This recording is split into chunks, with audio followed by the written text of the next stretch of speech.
से उन्होंने कहा कि कोई करप्शन नहीं, कोई मनी लॉन्ड्रिंग नहीं, किसी किस्म का कोई ऐसा शायबा और एविडेंस नहीं, जो इन्होंने खुद कागजात भेजे थे कि किसी तरह से भी मनी लॉन्ड्रिंग साबित हो सके। उनके बेटों के ऊपर, सलमान शहबाज के ऊपर जी ऑफशोर कंपनियां बना ली हैं, आहद चीमा ने फ्रंट मैन रख ली हैं, 56 कंपनियों के अंदर करप्शन हो गई है। किधर गई वो करप्शन? उसके बाद जो हमजा शहबाज साहब 2 साल, आहद चीमा साहब 2 साल से जायद, शहबाज शरीफ साहब जेलों पे जेल, राना सना, एक फहरिस्त है। साद रफीक के केस में सुप्रीम कोर्ट ने कहा कि ये झूठे मुकदमे पॉलिटिकल इंजीनियरिंग के लिए इस्तेमाल किए जा रहे हैं। इसी केस में जो आशियाना की कल बरीयत हुई है, इसी केस के अंदर अपने दौरे हुकूमत में 2019 में सुप्रीम कोर्ट में चैलेंज कर दिया ये फैसला, वहां से भी विड्रॉ कर लिया अपना फैसला, क्योंकि अपने पास कुछ नहीं था। और आपको याद होगा, हम तो आज फिर यहाँ बैठे हैं, मैं इसी जगह पर बैठकर पाकिस्तान की आवाम से मुखातिब हूँ। किधर है वो चेहरे जो वजीर आजम हाउस में बैठकर लोगों की फैमिलीज के ऊपर को तज़हीक, उनकी बेइज्जती, उनकी पगड़ियां उछालने के लिए प्लानिंग करते थे, पीआईडी में बैठकर ग्राफ्स दिखा कर लोगों को गुमराह करते थे, झूठे केसेस बनाते थे, झूठी इंफॉर्मेशन देते थे। किधर है वो चेहरे? क्यों नहीं बैठे हुए आज वो सामने अवाम के? हम तो अपोजिशन के दौर में जब इन केसों के मुकाबले इन केसेस के कर रहे थे, खड़े होकर नैब की अदालत के बाहर हम प्रेस टॉक्स करते थे, खड़े होकर प्रेस क्लब्स में प्रेस टॉक्स करते थे। किधर है वो चेहरे आज? मुझे तो कोई चेहरा नजर नहीं आता। और उसके बावजूद वहां पीएम हाउस के अंदर तैयबा गुल को अगवा करके बैठ गए। नायब चेयरमैन की वीडियो आ गई, उसको ब्लैकमेलिंग शुरू कर दी कि जी अगर तुमने इनके खिलाफ केसेस ना बनाए तुम्हारी वीडियो दिखा देंगे। गवाहान ने खुद कहा कि ये डीजी नैब लाहौर और चेयरमैन लैब हमें अरेस्ट करता है। वजीर आजम हाउस में बैठकर शहबाज शरीफ साहब की बेटियों के घरों के अंदर नैब की और रेंजर्स की लोगों को हमले करवाए। मरियम नवाज शरीफ साहिबा पीएम हाउस के अंदर बैठकर वो शख्स जिसका नाम शहजाद अकबर है, मुझे तकलीफ होती है उस शख्स का नाम लेते हुए, मैं अपनी बेइज्जती महसूस करती हूँ उस शख्स का नाम लेते हुए। वहां बैठकर वीडियोस के ऊपर देखता था कि मरियम नवाज शरीफ के कमरे के अंदर कैमरे लगाकर, रात के वक्त उनके कमरे के अंदर पुलिस को भेजकर, रेंजर्स को भेजकर, नैब के जब वो अंदर इन्वेस्टिगेशन थी, लोगों के घरों के अंदर हमले कराता था, लोगों की बेटियों के।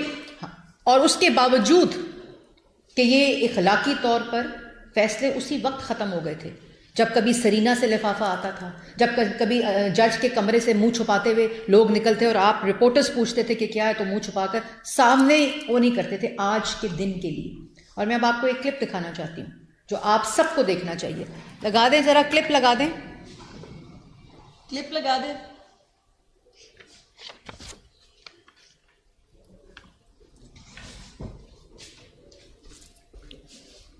उसके बाद अभी जो आप क्लिप देखेंगे, जिस शख्स को ये पता होता है कि उसने अल्लाह ताला को हाजिर नाजिर रखकर पंजाब की और पाकिस्तान के अवाम की खिदमत की है, डेवलपमेंट की है, हस्पताल और स्कूल दिए, लोगों की नौजवानों को रोजगार दिया है, और सिर्फ अपनी जिंदगी ये आप देख लें, एक में लगा दें।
जिस शख्स ने को पता होता है ना कि चोरी नहीं की, जब उससे हिसाब मांगा जाता है, जब उससे जवाब मांगा जाता है, तो ये पार्लियामेंट के ऊपर अल्लाह ताला के नाम होते हैं छत के ऊपर, उसको गवाह बनाकर उस वक़्त भी शहबाज शरीफ साहब ने कहा था कि एक धेले की करप्शन अगर मेरे खिलाफ साबित हो जाए, जो मैंने मंसूबे 10 साल से ज़्यादा पंजाब के लोगों की खिदमत की है, अरबों और खरबों के प्रोजेक्ट्स लगाए हैं, उनमें सेविंग की है, तो उन्होंने कहा था कि अगर मेरे खिलाफ एक धेले की करप्शन, और एक दफ़ा नहीं कहा, हर दफ़ा ये कहा, तो मैं सियासत छोड़ दूंगा। इधर सवाल का जवाब पूछो तो कभी अदालतों पे चढ़ाई, कभी जज पर चढ़ाई, ओ ज़ेबा जज मैं तुम्हें छोड़ूंगा नहीं, 9 मई करा दो, अदालत बुलाए तो बलवे करा दो, शोहदा के जो यादगारें हैं उनको जला दो, एम्बुलेंस चला दो, रेंजर्स की गाड़ियां जला दो, ताकि इतना फसाद बर्पा हो जाए कि मुझे मेरी चोरी का जवाब ना देना पड़े।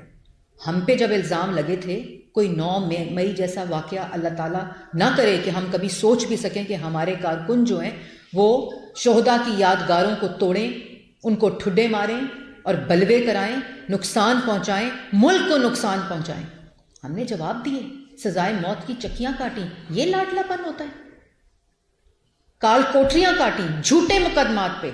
आज सिर्फ जो इखलाकियात और इखलाकी तौर पर मुकदमे ख़त्म हो चुके थे जब ये बन रहे थे और चलाए जा रहे थे, आज उस पर कानूनी मोहरें लगाई जा रही हैं।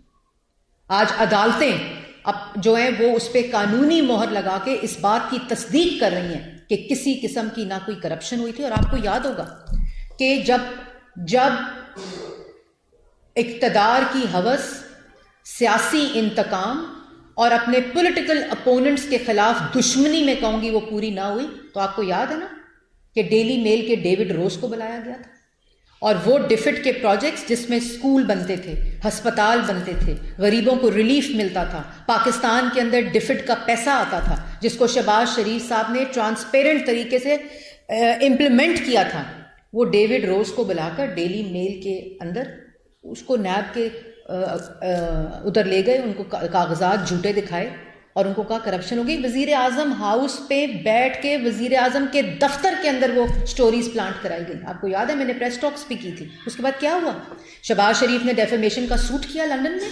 उसकी अदालत ने कहा कि ये सिर्फ डेफेमेशन है, ना कोई सबूत है, ना कोई एविडेंस है, ना किसी किस्म का आयोटा ऑफ एविडेंस है कि ये करप्शन हुई, और उन झूठी स्टोरी लगाई गई। पोस्टर बॉय कहकर उस वक्त कहा गया, लगाया गया। ये नहीं पता चला कि इससे मुल्क के अंदर आने वाला जो पैसा है, जो यूके गवर्नमेंट के थ्रू आता है, वो उसको नुकसान पहुंचेगा। और मुझे याद है कि यूके हाई कमीशन डिफिड ने अगले ही दिन संडे के रोज इस बात की तरदीद की थी और कहा था कि हमारा पूरा प्रोसेस ट्रांसपेरेंट है और पंजाब के अंदर जितने प्रोजेक्ट्स लगे हैं वो ट्रांसपेरेंट तरीके से लगे। इनको शर्म नहीं आती? आज मुंह छुपाए हुए, आज लोगों को सामना नहीं लोगों का कर सकते, किसी किस्म का किसी बात का सामना नहीं कर सकते, और कहते हैं कि हम पे बड़ा जुल्म हो रहा है।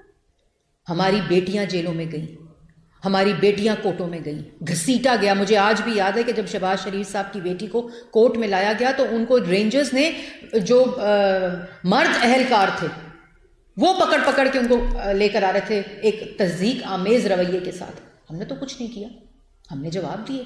क्योंकि जिस तरह ये अभी शहबाज शरीफ साहब के आपने क्लिप्स देखें, करप्शन अगर की होती है ना तो बंदा ये नहीं करता कि मेरा हिसाब लो। अगर करप्शन की होती है तो फिर 9 मई के वाकयात होते हैं, फिर मुल्क को नुकसान पहुंचता है। और हमने तो आज, जब मैं आपके सामने बैठी हूं, जिस वक्त ये 2018 में मामलात शुरू हो रहे थे, उस वक्त मुल्क 6 अशारिया के ऊपर तरक्की कर रहा था। इस रीजन का फास्टेस्ट ग्रोइंग कंट्री था।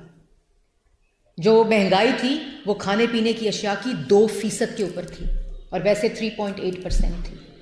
IMF को खैर बात कह के नवाज शरीफ ने मुल्क की मईशत को इस्तेहकाम दिया था। तो हम तो आज वहीं बैठे हैं, सुरखरू होकर बैठे हैं, लेकिन कितना नुकसान पाकिस्तान की आवाम को हो गया, जिसको रोज़गार मिल रहा था, जिसका मुल्क तरक्की कर रहा था। महंगाई मुल्क की तारीख की कम तरीन सतह के ऊपर थी। मुल्क के अंदर माशी इस्तेहकाम था, दहशतगर्दी ख़त्म हो चुकी थी, लोड शेडिंग ख़त्म हो चुकी थी, सनत काम कर रही थी, रोज़गार मिल रहा था। किसका नुकसान हुआ? हम तो अल्लाह ताला के फजलो करम से जो ज़ाती नुकसान हुआ वो अल्लाह पे छोड़ दिया। जो मकाफाते अमल है उसके आज लोग शिकार हुए हैं, लेकिन जो मुल्क का नुकसान हुआ, जैसे नवाज शरीफ साहब कहते हैं कि जो मुल्क के अंदर नौजवान का, मुल्क की तरक्की का किससे पूछा जाए? ये झूठे मुकदमात बनाकर हमने तो इसका सामना किया, लेकिन आज किससे पूछा जाए, किसका गला पकड़ा जाए कि क्यों आज मुल्क के अंदर ये महंगाई है जो 4 साल 2018 से लेकर 2022 की नालायकी, नाअहली, चोरी, करप्शन, मुल्क का सत्यानाश, मुल्क की मईशत तबाह, नौजवान, रोटी जो थी 2 रुपए से 20 रुपए, किसकी वजह से हुई? आपने तो पॉलिटिकल इंजीनियरिंग कर ली, प्रोजेक्ट इंप्लीमेंट हो गया इमरान खान का, वो नालायक मुसल्लत हो गया। ये जवाबात किससे लिए जाएं? उसके बाद एक बहुत इंपॉर्टेंट बात, आहद चीमा साहब की मैं बात जरूर करना चाहती हूं। जिस बहादुरी के साथ, जिस खंदा पेशानी के साथ उनके घर वालों ने, ये सरकारी अफसरान को मैसेज था कि अगर तुम डिलीवर करोगे, अवाम का फायदा करोगे, मुल्क का फायदा करोगे, तो तुम्हारे साथ ये होगा, और तुम्हें पैगाम दिया जाएगा बाकी सरकारी अफसरान को कि तुम करो काम। उसके बाद अफसरान ने अपने फाइल के ऊपर पेन चलाना छोड़ दिया। मैं उनको भी खराज तहसीन पेश करती हूँ, पाकिस्तान मुस्लिम लीग नून की तरफ से करती हूँ, पाकिस्तान की अवाम की तरफ से करती हूँ। 1.5 साल का बच्चा था, 1.5 साल का बच्चा था। जब जेल उनको मिलने आता था तो आहद चीमा साहब प्रिटेंड करते थे उस कुर्सी पर बैठ के जेलर की कि ये उनका दफ्तर है, कि उनके बच्चे को ये पता ना चले कि किसी किस्म का उसको ट्रॉमा ना हो, उनकी फैमिली उससे किसी। मैं उनकी बेगम को आज खराज तहसीन पेश करती हूँ कि किस तरह उन्होंने बहादुरी के साथ अपने खावंद के साथ इस झूठे मुकदमे का सामना किया। लेकिन आज अल्लाह ताला के फजलो करम से वो भी सुरखरू हैं। जो फैमिलीज जिस ट्रॉमा से गुजरती हैं, मुल्क जिस ट्रॉमा से गुजरता है, अवाम का जो नुकसान हुआ, और उसके बाद अपनी तरफ 190 मिलियन खा जाओ, तोशा खाना खा जाओ, खाना काबा की घड़ी बेच डालो, जवाब नहीं देना। अपनी फाइलों में अगर पहिए लगा दो कि जल्दी जल्दी ये फाइल्स अप्रूव हों। अल कादिर ट्रस्ट की फाइल है, 3 कैरेट का हीरा नहीं चाहिए, पूरा 5 कैरेट का हीरा चाहिए, तो उसके बाद ये काम होगा आपका। इस्लामिक टच के साथ जुड़, क्या ये मुल्क कितने ट्रॉमा से गुजरा है, किस किस्म के लोग इस मुल्क के ऊपर मुसल्लत हुए हैं, जादू टोना, लोगों पे तज़हीक, लोगों इस्लाम रिलीजन। ये आजकल के नौजवान को समझनी पड़ेगी बात। ये बात हम सबको बहैसियत कौम समझनी पड़ेगी। आज मैं आपको बताऊं, मैं आपके सामने दहशतगर्द मुल्जिम बैठी हूं बगौल इनके। मेरा केस चल रहा है टेररिस्ट कोर्ट के अंदर, पेशियां भुगत रही हैं। आज भी अपने मुकदमात की हम पेशियां भुगत रहे हैं। मैंने तो नहीं देखा कि मैंने कोई कॉल दी हो या किसी ने कोई कॉल दी हो, क्योंकि हमें पता है ये झूठे मुकदमात हैं, पॉलिटिकल विक्टिमाइजेशन के मुकदमात हैं, और एक लंबी फहरिस्त है। आज मुस्लिम लीग नून क्यों सारे लोग नजर नहीं आ रहे? कहाँ है वो लोग जो ये इल्जामात लगाते थे? इमरान खान साहब के साथ मिलकर मास्टरमाइंड इस पूरे काम का जो था। हमारा तो कोई बंदा, राना सनाउल्लाह आज भी पंजाब की आवाम के साथ खड़ा है, साद रफीक आज भी लाहौर की आवाम के साथ खड़ा है, हमजा शहबाज आज भी यही हैं, आप लोगों के सामने हैं। एहसन इकबाल, शाहिद खकान, मिफ्ता इस्माइल, सब आपके सामने खड़े हैं और डट कर खड़े हुए हैं। वो किधर हैं जो लोग जो ये सारा प्रोजेक्ट इंप्लीमेंट कर रहे थे इनके साथ, जो IMF के हवाले मुल्क को कर रहे थे, जिसकी वजह से महंगाई हो गई। लेकिन मैं एक बात ज़रूर कहना चाहती हूँ कि ये मुकदमात का तो हमने जवाब दे दिया, इन मुकदमात का हमने जवाब भी दे दिया, अदालतों के फैसले आ रहे हैं।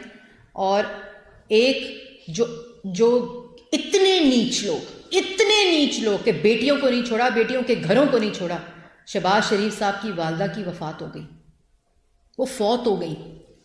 इसी केस में अदालत में जाके एप्लीकेशन दी कि हमें 1 दिन की इस्तिस्ना दी जाए, उनकी वालदा फौत हो गई है। जज साहब ने कहा यह इस्तिस्ना नहीं मिलेगी, ये केस चलेगा, उनको पेश करें यहाँ। और उस वक़्त जब हमजा शहबाज साहब की बेल हुई, उसी वक़्त तो लोग लोहार कोर्ट के ट्रेंड्स चलाए गए। आज भी मुल्क के खिलाफ ट्रेंडिंग हो रही है, आज भी बैनुल अक़वामी बॉट्स बिठाकर, ट्विटर के हैंडलर्स बिठाकर, ये 9 मई वाले जो है ना, ये मुल्क के दुश्मन हैं। कोई शख्स मुहिब्बुल वतन अपने जाती मफाद के लिए अपने मुल्क के साथ दुश्मनी नहीं कर सकता, नहीं कर सकता दुश्मनी, जो मर्जी हो जाए। 3 दफ़ा का मुंतखब वज़ीर आज़म अपने मनसब से हटाया गया था ना, क्या कहा था कि अल्लाह के हवाले करता हूँ। ये कहा था कि मुल्क पे हमला कर दो, ऑरेंज ट्रेन पे हमला कर दो, मेट्रोस तोड़ दो, अस्पताल तोड़ दो, स्कूल तोड़ दो। कैसे कहता? क्योंकि ये अस्पताल, ये स्कूल, ये मेट्रोस, ये डेवलपमेंट, ये सड़कें उस शख्स की अपने हाथों से बनाई हुई हैं। कैसे इसकी तबाही की बात करता?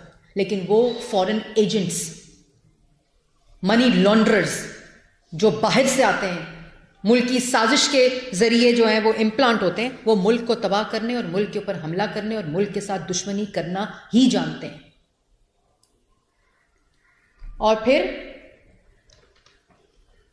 इसलिए आज ये अवाम जान चुकी है कि शहबाज शरीफ साहब जितने मुकदमात बनाए गए, जितने इल्ज़ामात लगाए गए, अल्लाह ताला ने उनको सुरखरू किया।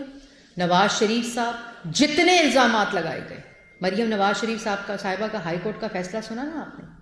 लाहौर हाई कोर्ट ने जब शहबाज शरीफ को आशियाना में बेल दी थी, उसी वक्त कह दिया था, बेल के फैसले पे, मेरिट के बेल के फैसले पे कह दिया था, कोई करप्शन नहीं हुई, कोई मनी लॉन्ड्रिंग नहीं हुई, कोई किकबैक नहीं है, सिर्फ भाई के साथ वफा का खमियाजा है। लेकिन नवाज शरीफ, शहबाज शरीफ, मुस्लिम लीग नून के साथ बदला लेते लेते लेते उनको नुकसान पहुंचाते पहुंचाते पहुंचाते पाकिस्तान की आवाम को वो नाकाबिले तलाफी नुकसान पहुंचा दिया। लेकिन कोई फिक्र की बात नहीं है। आज भी पाकिस्तान मुस्लिम लीग नून अल्लाह ताला के फजल से, एहतसाब के उस अमल से गुजर कर, सुरखरू होकर पाकिस्तान के अवाम की रिलीफ की बात कर रही है।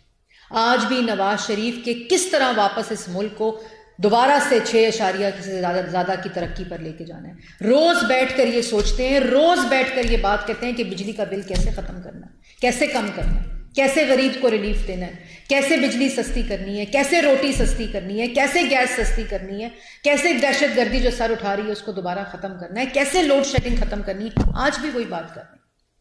अपनी ज़ाती जो बात है, अपना जो ज़ाती नुकसान है उसकी बात नहीं कर रहे। जो अवाम का नुकसान है उसको कैसे रिलीफ में बदलना है उसकी बात कर रहे हैं। और मुस्लिम लीग नून इलेक्शन में भी इसी एजेंडे के साथ जाएगी, इसी एजेंडे के साथ जाएगी कि कैसे इस मुल्क की मईशत को ठीक करना है, कैसे अवाम को रिलीफ देना है, कैसे नौजवान को दोबारा से रोज़गार और उम्मीद देनी है। और वो नफ़रत, वो इंतशार, वो बदतमीज़ी, वो बद इखलाकी जो अपनी सकाफ़त, अपने जो हमारी इक़दार हैं, हमारी जो रवायात हैं, उनको वापस कैसे माशरे के अंदर लेकर आना है। जो एक गिरोह ने, एक गुंडा गर्दी माइंडसेट के गिरोह ने तबाह किया है कि आपकी बहनें बैनुल-अक़वामी सड़कों पे और उनको खिलाफ नारे लगाए जाएं। आपके 3 दफ़ा के मुंतखब वज़ीर आज़म बाहर हों, उन पे ना क्या नुकसान हो गया? हमें तो कोई नुकसान नहीं हुआ। हम तो आज भी वहीं बैठे हैं, अल्लाह ताला के फजल व करम से अवाम के साथ बैठे हैं, इलेक्शन कैंपेन कर रहे हैं और अवाम के रिलीफ का प्लान बना रहे हैं। और इसी तरह करते रहेंगे क्योंकि ये मुल्क हमारा है। इस मुल्क की खिदमत की है नवाज शरीफ, शहबाज शरीफ और मुस्लिम लीग नून ने, और इसी तरह दोबारा से लड़कर, हर मुश्किल से लड़कर दोबारा से अवाम को रिलीफ देंगे। जी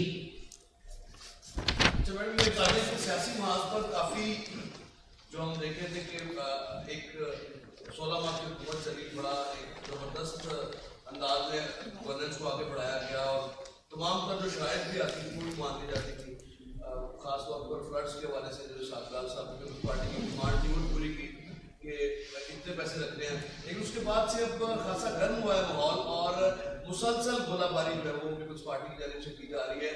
बल्कि यहाँ तक बिलावल साहब ने कह दिया है कि किसी को चौथी बार और किसी को दूसरी बार बनाने के बजाय हमें एक बार बनाओ। तो इस पर मैम क्या कमेंट करती हैं आप? देखिए, सबसे पहले तो मैं ये कहना चाहती हूँ एक दफ़ा फिर मैं आपका जवाब देने से पहले कि मेरा ख्याल है आप लोगों ने वो बात रजिस्टर नहीं की होगी कि इखलाकी तौर पर जो फैसले ख़त्म हो चुके थे जब ये चलाए जा रहे थे और बनाए जा रहे थे, आज उस पर जो केसेस थे, झूठे मुकदमात थे, आज उसके ऊपर कानूनी मोहर लगी है और मैं अल्लाह ताला का शुक्रिया अदा करती हूँ। दूसरी बात आपने की पीपल्स पार्टी की। देखें, हर जमात जो है वो जब इलेक्शन में जाती है तो वो अपना इलेक्शन मैनिफेस्टो लेकर जाती है और मुल्क जो है इस वक्त ताने की सियासत का जो है वो मुतहम्मिल नहीं हो सकता। छोटी सियासत, ज़ातियात की सियासत और ताने की सियासत का जो भी करे मुतहम्मिल नहीं हो सकता। और आपने देखा होगा कि इन तमाम बातों के बावजूद मुस्लिम लीग नून की क़यादत जो है वो बहुत ही ज़िम्मेदारी का मुजाहिरा कर रही है और 16 माह की जो भी फ़ैसले थे, 16 माह के जो भी कारकर्दगी थी, वो शहबाज शरीफ साहब बतौर वज़ीर आज़म PDM की जो हुकूमत थी, कोलिशन गवर्नमेंट थी, उसकी मुशावरत से करते थे। वो सब लोग काबीना का हिस्सा थे और PM जो है वो कैबिनेट होता है। वज़ीर आज़म का जो फ़ैसला होता है वो काबीना का फ़ैसला होता है। और लेकिन मैं फिर कहूँगी कि हमें अपनी ज़ात से ऊपर उठकर पाकिस्तान की आवाम जिसको वोट देगी वो वज़ीर आज़म की कुर्सी पर आएगा और आवाम को रिलीफ देगा। और जो बज़ाहिर हमारे सियासी मुखालफीन की भी मैं अगर बात करूं, अपोनेंट्स की भी अगर बात करूं, तो जो उनके भी तासुरात हैं उनको भी नज़र आ रहा है कि अगला वज़ीर आज़म पाकिस्तान मुस्लिम लीग नून से मोहम्मद नवाज शरीफ साहब होंगे। और एक और बात भी, आज जरदारी साहब का बयान बहुत अहम है, बहुत ही अहम बयान है जो उन्होंने दिया है। मैं उसको रीइटरेट करना चाहूँगी और यही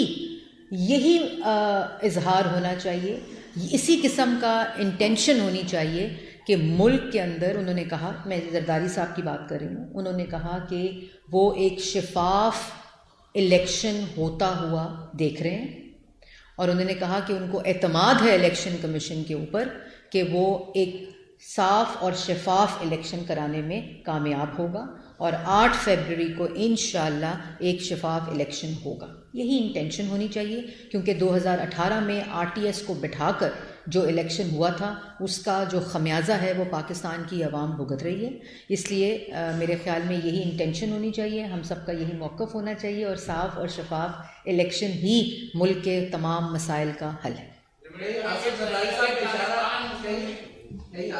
साहब का ये इशारा तो नहीं है कि जैसे आपको किसी ने ग्रीन कार्ड दिखाया तो उनको भी ग्रीन कार्ड दिखा दिया गया हो? देखिए उल्फत भाई, जो ग्रीन कार्ड, ये जो लाडला, आजकल मैं देख रही हूँ कि प्रोग्राम्स के ऊपर भी एक मौक़िफ़ लाडले का लिया जा रहा है, तो लाडला वो जिसको 23 साल में सिर्फ एक इलेक्शन लड़ने की इजाज़त दी गई हो।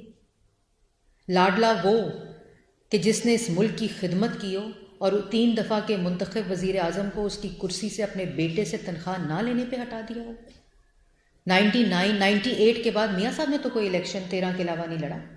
वो लाडला, उसको सजाए मौत की चक्की में रख दो, मुल्क बदर कर दो, काल कोठरियों में रख दो, उनकी बेटियों को गिरफ्तार कर लो, उनकी बेटियों के ऊपर बाप के सामने गिरफ्तार कर लो, बेटियों के घरों पर हमले कर दो, झूठे मुकदमात बनाओ, सजाए मौत की चक्कियों में रखो। कभी एफिड्रीन का केस बनाओ जो हनीफ अब्बासी साहब पे, कभी वो जो राना सनाउल्लाह साहब पे हेरोइन का केस बना दो, सजाए मौत और उम्र कैद सजाएं दे दो। आपको पता है कि इन फैसलों से घरों के ऊपर और लोगों के ऊपर क्या गुजरती है? ये लाडलापन है। और आज अगर पाकिस्तान की आवाम ये समझती है कि उनके मसाइल का हल सिर्फ और सिर्फ पाकिस्तान मुस्लिम लीग नून के पास है, क्योंकि माजी गवाह है, क्योंकि हमने जब भी इक़्तिदार में आए, चाहे वो 92 हो, 99 हो, 13 हो, जो 13 से 18 हो, सिर्फ मुल्क के अवाम को रिलीफ दिया है, तरक्की दी है, नौजवान को CPEC मुल्क, मतलब कोई ऐसा मंसूबा मेरी नज़र से नहीं गुजरा जिस पे नवाज शरीफ और मुस्लिम लीग नून की मोहर ना हो। तो अगर वो ये समझते हैं कि हो गए सारे टेस्ट केसेस, तमाम वो एक्सपेरिमेंट्स हो गए, सब कुछ हो गया, अब हमें वोट के ज़रिए पाकिस्तान मुस्लिम लीग नून को इक़्तिदार में लाकर अपने मसाइल का हल तलाश करना, ये अवाम की आवाज़ है। मैं एक ले लूँ फिर आपको लेती हूँ जी। पाकिस्तान मुस्लिम लीग नून जो है, अगर माजी के भी इंतखाबात में कैंपेन में देखा जाए, इलेक्शन के दौर जब नजदीक आते हैं तो पार्टियां एक दूसरे पर इल्जाम और इल्जामात जो है वो लगाती हैं।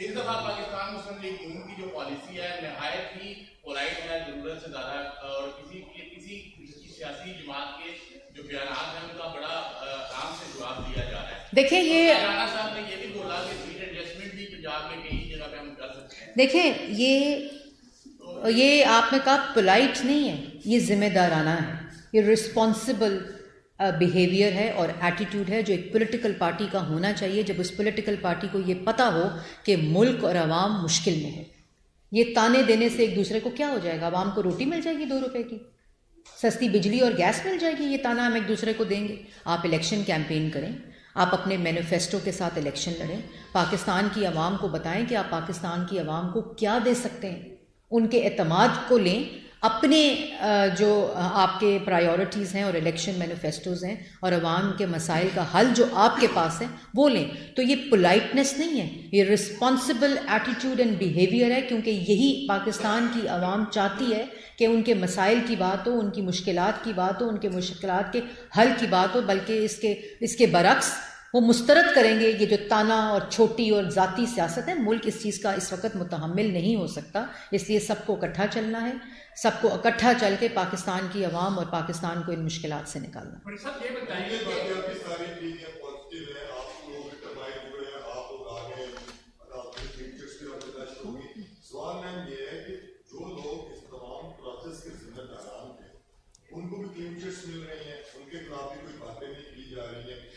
देखिए इस मुल्क के अंदर, अच्छा मैं समझी आप प्रेस टॉक करें, मैंने जवाब देना।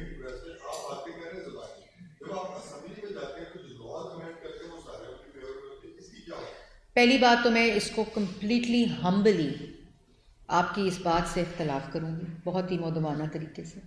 हम जब 2022 में डिफ़ॉल्टेड पाकिस्तान में हमने हुकूमत संभाली, हमें पता था कि IMF के प्रोग्राम्स का क्या असरात मुल्क के अंदर होते हैं, जो ये लोग डिफ़ॉल्ट करके वायलेट करके मुल्क को डिफ़ॉल्ट पे के दाने पर छोड़ के गए थे।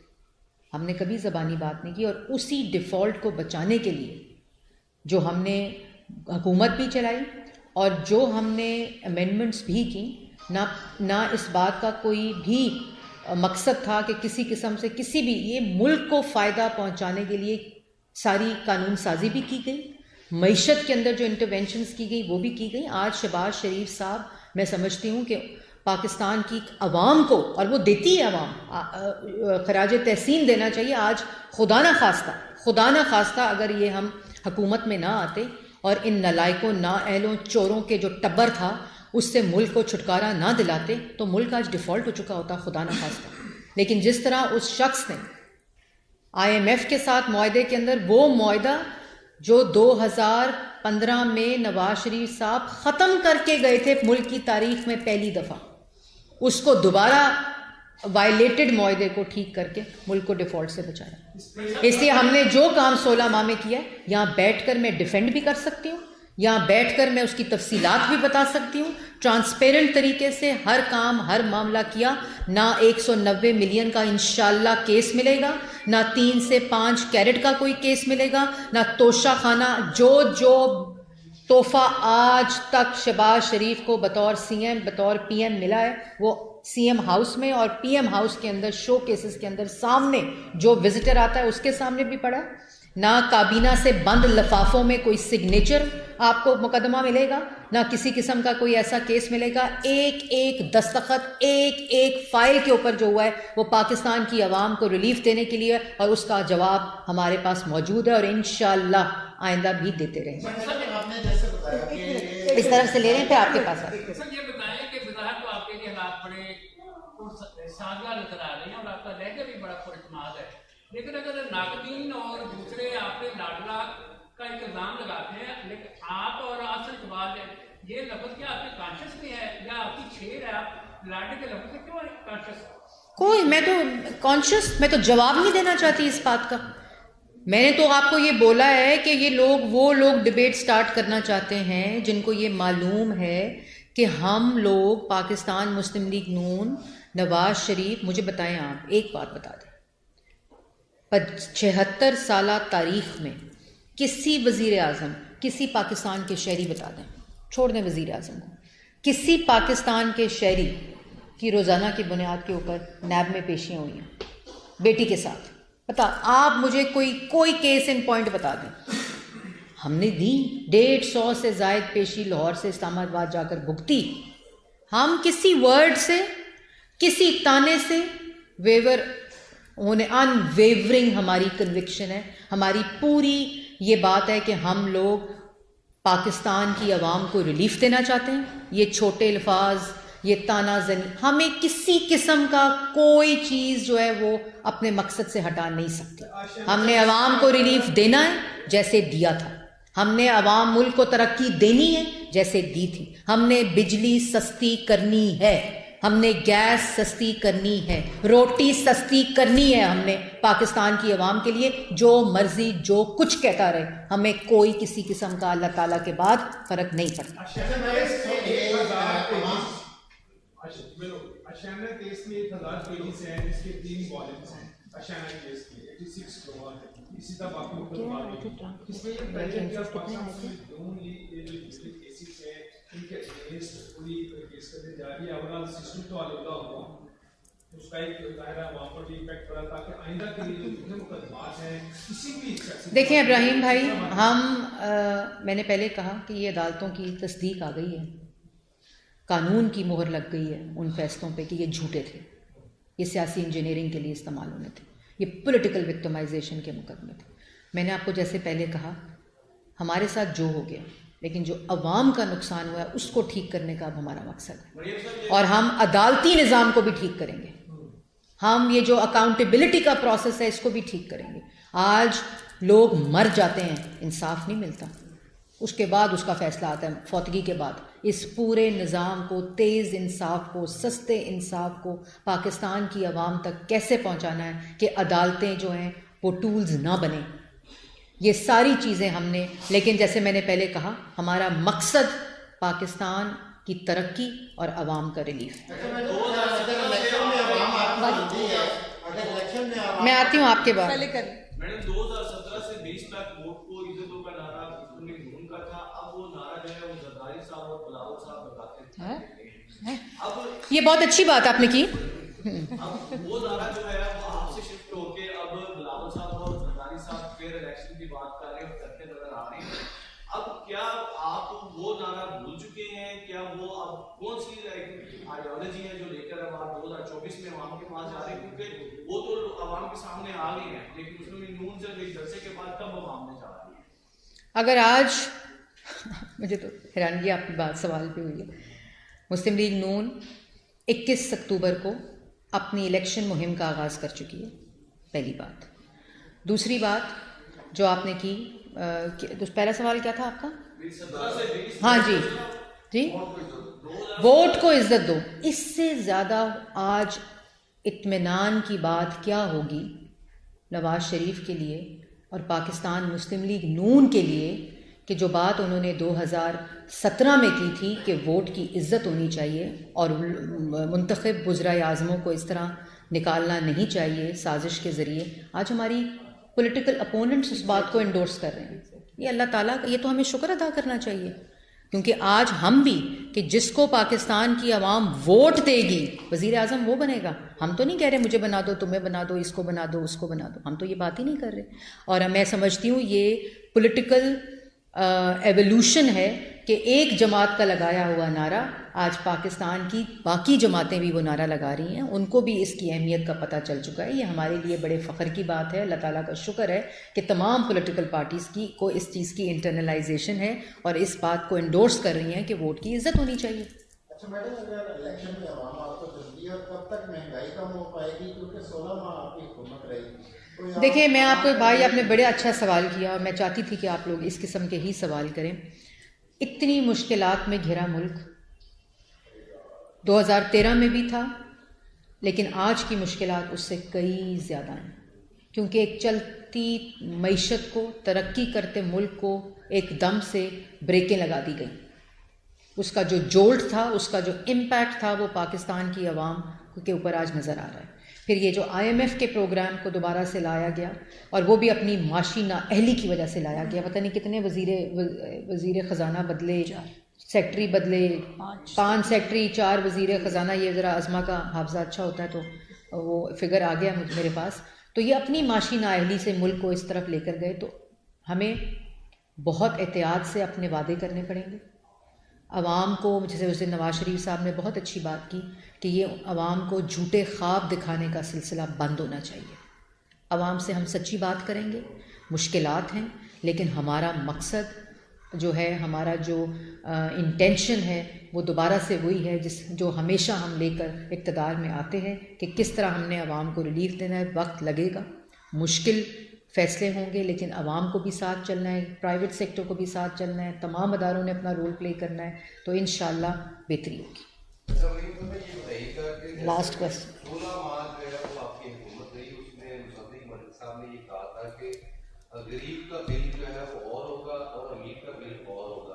इस वक्त जो है वो गैस के बिल उठा के देख रहे हैं, बिजली के बिल उठा के देख रहे हैं, लोग जो है खुदकुशियां करने पर मजबूर दिखाई देते हैं। भाई बिल्कुल हुआ था। साथ आपने ये कह दिया कि हमारा जो फोकस होगा वो महंगाई कमी में लाना है और साथ ही साथ बिजली के ऊपर भी फोकस होगा। तो सहाफियों के लिए भी कुछ सोच रखा है आपने, अगर आपकी गवर्नमेंट आती है? असल सवाल भाई सबसे पहले तो अगर किसी ने सहाफ़ियों के लिए आज तक सहाफ़त की तारीख में सोचा है कि जितना बिज़नेस गवर्नमेंट कभी भी जो भी गवर्नमेंट वक्त की होगी, जो वो बिज़नेस अपनी कैंपेन्स का देगी, उसमें अगर सहाफ़ियों की तनख्वाहें ना दी होंगी तो उनको वो बिज़नेस के पैसे डायरेक्ट सहाफ़ी को मिलेंगे।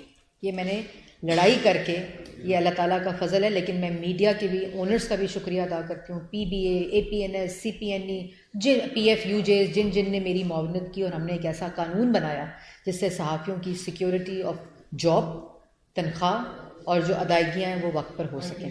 और ITNE का बहुत बड़ा रोल है। हमने जो चेयरमैन लगाए उन्होंने, मैं जब तक थी तो 9-9.5 करोड़ की रिकवरी डायरेक्ट 16 करोड़ रुपया हो चुकी है डायरेक्ट। यही बात होती है जब आप सही जॉब पे सही बंदा लगाते हैं, जैसे इंशाल्लाह पाकिस्तान की अवाम 8 फरवरी को लगाएगी तो पाकिस्तान की अवाम को भी रिलीफ मिलेगा, अदारे भी ठीक होंगे और जो मकसद है पाकिस्तान को तरक्की देने का वो भी पूरा। दूसरा जो आप अपने वीडियो क्लास के बारे में